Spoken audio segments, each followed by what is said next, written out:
Centrosinistra è in vantaggio in Veneto, indubbio, compatte le varie anime, come non succedeva da 15 anni, hanno scelto Giovanni Manildo, candidato presidente della regione. E mentre il centrodestra brancola nel buio per il dopo Zaia, fumata più che nera al tavolo nazionale dei leader, Manildo ha iniziato la campagna elettorale. Primi passi tra i giovani, gli studenti dell'Università di Padova, proprio nel giorno in cui l'Ateneo Patavino occupa il primo posto della classifica delle università italiane. Siamo da Padova, poi saremo a Vicenza, saremo a Verona,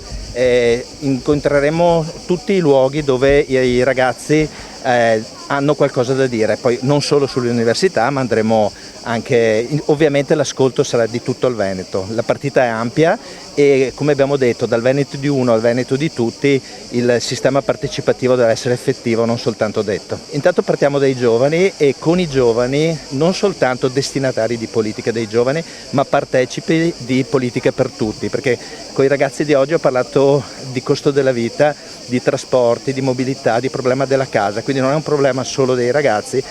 è un tema che vogliamo toccare in modo propositivo per tutti. Quanto essere partiti uniti su un nome, compatti, il centro-sinistra può avere un vantaggio, perlomeno ha iniziato già la campagna elettorale? Beh, intanto un vantaggio per noi perché il fatto, come si diceva prima, di essere coesi e uniti è una cosa bella.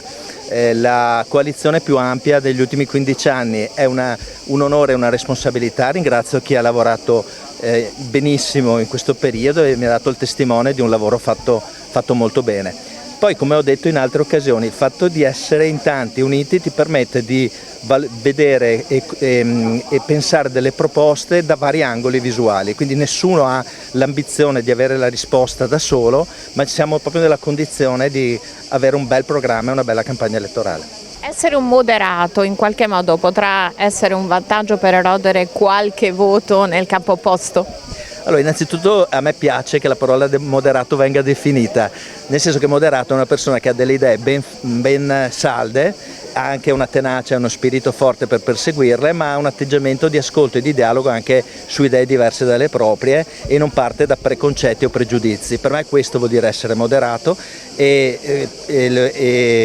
penso che sia un punto di forza all'interno della coalizione anche per parlare al Veneto.